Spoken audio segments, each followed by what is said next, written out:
pernah terjebak di bandara? Kamu sudah mengecek semua media sosial dan mengirim pesan pada seluruh temanmu? Lalu kamu dapat pesan yang menakutkan, baterai tinggal 10%. Kamu menemukan tempat mengecas terdekat dan mencolokkan ponselmu. Dalam sekejap, kamu jadi korban serangan siber.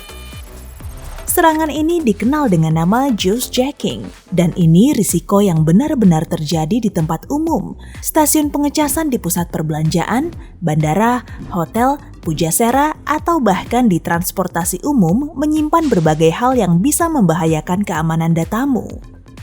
Jadi, bagaimana cara kerjanya? Peretas menginstal program khusus di tempat pengecasan umum. Siapapun yang menghubungkan perangkat mereka akan langsung mendapati ponsel mereka terpasang perangkat lunak yang mencurigakan. Coba lihat kabel casan USB-mu. Ujung kabel USB biasanya punya 4-5 pin di dalamnya. Hanya satu yang digunakan untuk transfer daya, sisanya untuk transfer data. Mode transfer data pada sebagian ponsel modern dinonaktifkan secara default, sementara Android versi lama sangat rentan untuk diretas. Dan ada saja orang yang mungkin tidak sengaja telah mengaktifkan transfer data pada pengaturan ponsel mereka sebelumnya. Saat kamu mencolokkan ponsel ke komputer, akan ada pertanyaan, apakah kamu mempercayai perangkat ini? Tapi kamu tidak sadar kalau transfer data sebenarnya sudah terjadi lewat stasiun pengecasan tadi. Begitu koneksi telah tersambung, ada dua bahaya besar. Yang pertama adalah pencurian data. Saat kamu terhubung pada port yang dibajak, penjahat dapat meretas perangkat dan mencuri datamu. Dengan program khusus, mereka bisa mengintip file dan aplikasimu. Lalu, informasi kartu kredit, login, dan kata sandimu, juga informasi pribadi lainnya dapat diambil dengan mudah. Semua informasi ini biasanya cukup untuk mendapat akses akun keuanganmu. Bahaya lainnya adalah terpasangnya malware. Ini adalah perangkat lunak yang dapat mengkloning data ponselmu ke perangkat si penjahat. Aplikasi yang terpasang ini bisa juga mengumpulkan informasimu, misalnya soal pergerakan GPS, pembelian, aktivitas media sosial, foto dan pesan, juga panggilan telepon. Atau bisa jadi suatu hari kamu terbangun dan mendapati ponselmu terkunci dengan pesan, kirim uang ke akun ini untuk membuka ponselmu. Risiko lainnya adalah adware. Kamu akan melihat iklan yang tak diinginkan di setiap laman yang kamu buka di ponselmu. Risiko terburuk adalah adware yang tak terlihat yang terunduh ke komputer saat menyinkronkan ponselmu di rumah. Jadi, bagaimana kamu bisa melindungi dirimu? Yang paling penting, hindari stasiun pengecasan umum. Nyalakan presentase bateraimu agar terlihat, batasi penggunaan aplikasi, dan periksa aplikasi mana yang memakan bateraimu meski sedang tidak dibuka. Biasakan mengecas ponsel di rumah, di tempat kerja, atau di mobil. Dengan begini, kamu tidak akan terpaksa mengecas di bandara. Tapi, kalau baterai perangkatmu tidak tahan lama atau kamu terus-menerus memakai ponsel, bawalah outlet casan biasa. Saat hampir kehabisan baterai, tinggal colokan di mana saja dengan casanmu sendiri. Dengan cara ini, datamu tidak akan berpindah tangan atau perangkatmu tidak akan rusak. Atau, bagaimana kalau kamu bawa power bank kecil? Benda ini banyak tersedia di pasaran, kamu bisa beli yang berbentuk lucu dan membawanya kemana-mana tanpa harus khawatir akan keamanan ponselmu. Tapi, jika semua pilihan tadi tidak memungkinkan, aku ada solusi lain untukmu. Taruh ponselmu dan baca buku. Terlalu berlebihan ya? Kalau begitu, pasang aplikasi antivirus yang bagus di ponselmu. Ya, mungkin masa-masa kejayaan virus yang gampang menginfeksi komputermu dan merusaknya sudah berlalu. Tapi tidak berarti perangkatmu sudah aman.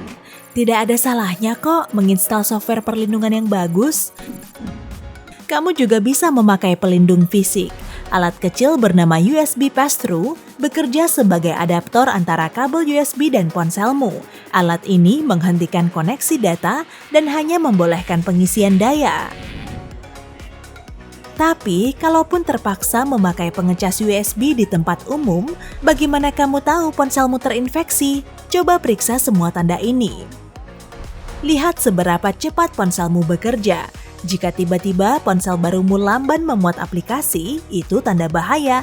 Tanda lainnya, rusaknya aplikasi atau jika ponselmu tiba-tiba merestart sendiri di tengah hari.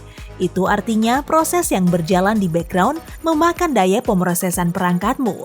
Tapi jangan lupa, kalau ponsel keluaran lama bekerja lebih lamban dengan aplikasi atau sistem operasi yang lebih baru. Perhatikan saja apa ada perubahan mendadak. Selain itu, perhatikan jika ponselmu terlalu panas. Kadang kamu melihat pesan menakutkan seperti perangkat harus didinginkan sebelum bisa dipakai. Ini mungkin saja disebabkan oleh tingginya suhu luar yang turut memanaskan ponselmu pada tingkat yang membahayakan. Atau kamu bermain game favorit terlalu lama, tapi ini juga bisa jadi karena ponselmu telah terinfeksi. Sekali lagi, perhatikan jika ada perubahan mendadak pada perilaku perangkatmu. Perubahan tidak terduga pada persentase baterai juga dapat mengindikasikan ancaman tak dikenal. Kalau kamu mengunci ponsel, lalu menyimpannya di tas dengan baterai masih 50%, tapi 1 jam kemudian hanya tersisa 20%, pasti ada yang salah.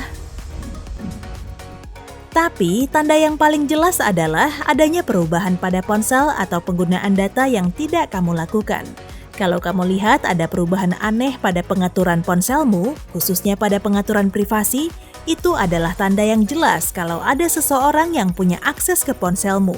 Selalu periksa statistik penggunaan data secara berkala. Kalau kamu lihat ada 1-2 GB data tiba-tiba digunakan untuk sesuatu yang tidak kamu pakai, ini saatnya kamu khawatir. Kalau kamu mendapati tanda-tanda seperti yang kusebutkan tadi, cari aplikasi pada perangkatmu yang kamu ingat tidak memasangnya. Kebanyakan spyware tidak terlihat, tapi kadang terlihat seperti aplikasi biasa yang telah terinstal dengan sendirinya pada ponsel. Dalam hal ini, pertama, kembalikan pengaturan ponselmu ke pengaturan pabrik. Lalu, update aplikasimu, karena pengembang selalu meningkatkan keamanan aplikasinya secara teratur. Dan terakhir, install antivirus. Ini dapat mendeteksi dan menghapus virus, juga membersihkan perangkatmu. Tapi, stasiun pengecasan umum bukanlah satu-satunya tempat penjahat siber dapat meretas perangkatmu di tempat umum. Apa kamu tahu seberapa banyak informasi yang dapat dicuri lewat Wi-Fi umum? Setiap kali kamu terhubung dengan jaringan publik, semua yang kamu lakukan akan terlihat oleh peretas. Karena koneksinya tidak aman, mereka akan dengan mudah menyadap informasimu. Jadi, ingatlah aturan sederhana ini. Jangan masukkan informasi pribadi atau informasi sensitif saat menggunakan Wi-Fi umum, termasuk informasi bank, kata sandi untuk media sosial, email, dan lain-lain.